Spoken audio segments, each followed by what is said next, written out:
Yes, so as she said, this is part of a collaborative mentored project from UW River Falls and UW Madison, and we thank the Dairy Innovation Hub for providing funding for this project. So the outline for this presentation, I'm going to get into the background of why I chose this research, looking at the impact of automatic milking systems, milking frequency on milk production and milk revenue. We'll look at the research objectives, performance thresholds and AMS, methods and data, the key findings and implications. So the background for this project is that farmers are adopting AMS at a growing rate. There's existing research focused on like the benefits and cons of adopting, like things of if you should or shouldn't adopt research. But there's a management information gap on like what are management factors that farmers should implement once they have AMS on their dairy farm. And so my research wanted to look at what are the key performance thresholds and how do they affect animal productivity and returns in AMS. This here, the picture here is a previous study that kind of showed like the decision-making process of implementing AMS, just showing previous research that was done, but not really management factors once you have AMS. And then this is a similar study that was just done in 2024 that looked at getting to an average of 3 times a day milking and its impact on metabolic orders or in the cows. I don't do the nutrition side of things, but this paper looked at 3 times a day with the nutrition side of things. And so our project objectives were to analyze the factors affecting daily milk yield in AMS herds with focusing on milking frequency, specifically targeting the 3 times a day milking frequency. And then we wanted to look at that 3 times a day milking frequency within the first 21 days of a cow's lactation, because that's the end of the transition period when cows are more susceptible to diseases and stress effects. And then we wanted to do a similar analysis on the butterfat and protein yields of achieving that 3 times a day milking. What's the financial value behind that, and how will that affect milk revenue? And then we wanted to also look at pellet feeding in AMS and how it affects these outcomes. So our project data is that we had data from 5 different farms, all using guided flow AMS units. That was about 1,200 cows in total in our data set. We aggregated it to daily values, and that was about 150,000 observations. We had early lactation data for 130 cows, meaning that they had data from day 1 of lactation through day 50 of lactation. That was about 10,600 observations. And this identified cows with a mean milking frequency of above 3 by day 21 in their lactation. The analysis period was tracked through 150 days, and this picture or this image here is just showing a lactation curve of 2 different animals from our data set. So our project methods is that we use a statistical analysis using random effects models, which accounted for multiple observations for each cow. We controlled for farm-specific effects. We assessed the impact on daily milk yield of AMS milking frequency, which we controlled for days of milk and lactation number. We determined the impacts of achieving that mean 3 times a day milking on subsequent milk yields, controlling for days of milk and lactation number again there. And then for our financial impact assessment, we used the U.S. all milk price from NASS. We used the federal milk marketing orders for component pricing, and then we used a range of pellet prices. For our results, the key milk yield drivers we found were milkings and milkings squared. The higher lactation cows produced nearly 6 pounds more milk per day than the first lactation cows. We also saw milking frequency had a strong and statistically significant positive effect on yield. To look at the results more in depth here, we see that total milk yield increases with additional milkings, but the marginal milk yield decreases with additional milkings. So as you can see here, it increases, but then for your first milking, you get 31 pounds, but by the 7th milking, you're only getting an additional 3 pounds of milk. Our farms reported between 1 and 8 milkings per cow per day. The financial impact of this, the first milking produces 30.9 pounds of milk, as I said before, and then the 7th produces 3.1. In dollar terms, that's $6.89 at the mean milk price, which we used milk prices from July of 2022 through December of 2024 to calculate these averages, minimums, and maximums. And our data, the reason why we did that is our data came from July of 2024 through December of 2024, so going back 2 years. So the mean milk price of that first milking, which is 30.9 pounds, is $6.89. But by that 7th milking, that's 3.1 pounds. That's valued at about 68 cents with the mean milk price.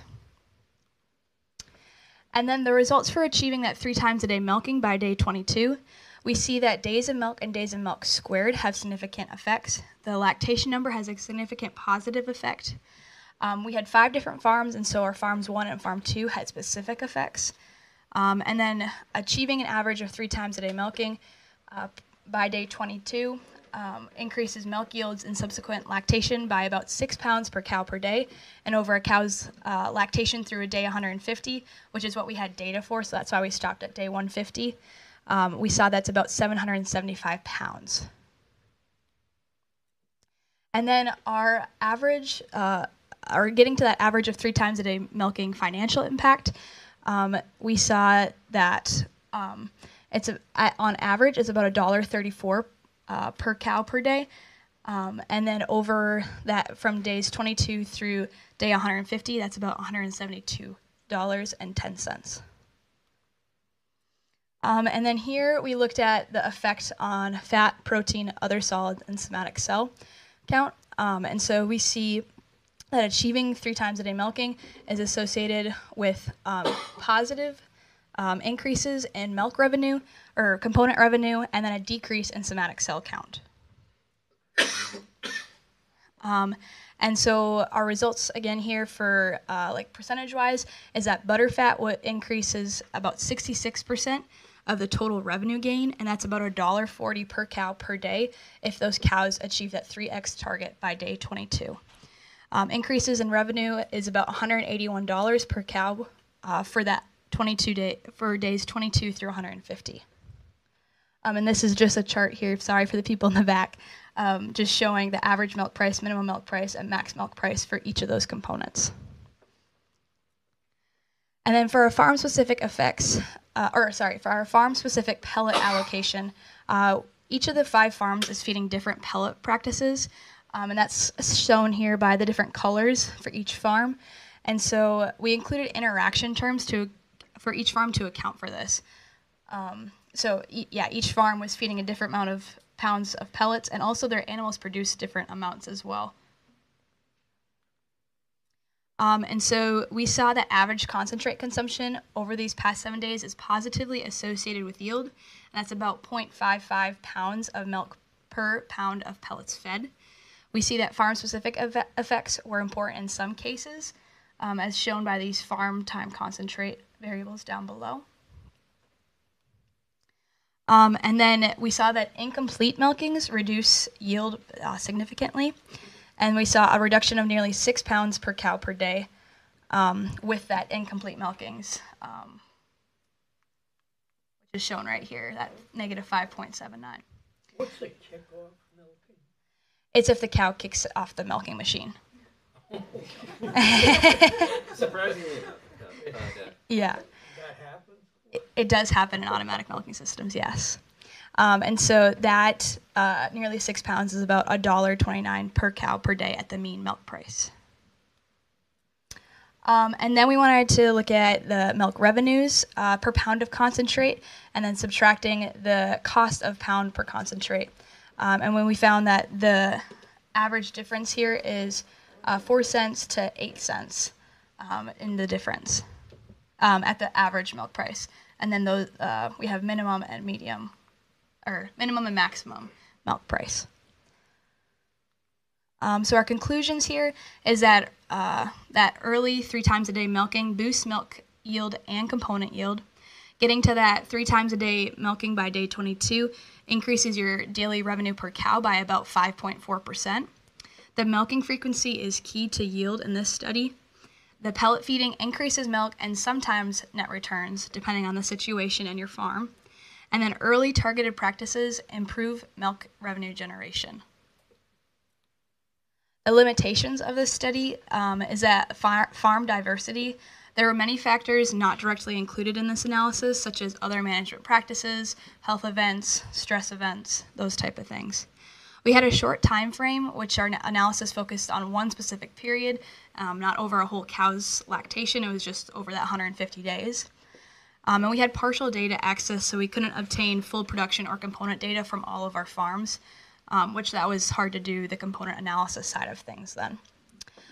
There was also a revenue focus only, so we didn't account for any of the costs associated with doing these types of things. The implications of the study is that additional milkings increase milk yield, but at a decreasing rate. So a cost-benefit analysis on additional milk and pellet feeding would be warranted. And then achieving an average of 3 times a day milking increases subsequent milk production. So applying strategies to achieve these objectives will be good for farms to think about and assess for their own individual farms. We'd like to acknowledge and thank the farmers who shared their data with us, the DELO Valve representatives that helped us to obtain this data and helped us frame this question of the 3 times a day milking, which would be Richard Franta, Lindsay Schilling, and Natalie Weimer. And then we'd like to thank the UW Dairy Innovation Hub for giving us this platform to be able to share this information with you guys. Thank you for your attention. So thanks very much. We definitely, after this presentation, have time for questions if folks have them. So I'll run this over here. We should probably have 2 mics in the room, so one person's in the front, but there you go, thanks. Thank you. I'm asking about the immune system. Does the amount of milking affect it in any way? Yeah, I did not have... Oh, sorry. Does this... Yeah, this works. I do not have any health effects data. That's another thing with components and health events. Each farm reports it differently. And so for health events, there was only one farm that actually inputted it into a system that I could maybe use, but I didn't have that data. Great, thanks for that. Other questions? Yep. Tara. How many of the farms actually went to 7 times, actually let their cows get that far? From our data, I believe there was just one farm that had those cows milking 7-8 times a day. Because, yeah, farmers can set their standards to be like a cow can't get milked more than 5 times a day. But this data, from our data that we had, probably only one of our farms allowed their cows to do that. Great, thanks for that. One more question, maybe? Yep. Okay, Tricia. Study made me think of the maximum return to nitrogen study, Okay. and so I wondered, like, what for a future research, like how valuable that would be, being as you looked at the revenues but not the costs, and would you see sort of like that curve where it maxes out and farmers knew, like, okay, this is our sweet spot for times milking versus costs. Yeah, I think for each farm, each farm is so different, and so I think they would see where their revenues hit their cost, and that's probably where they should stop, like not allowing their cows to milk 7 times a day if it's not returning what it should be for their farm.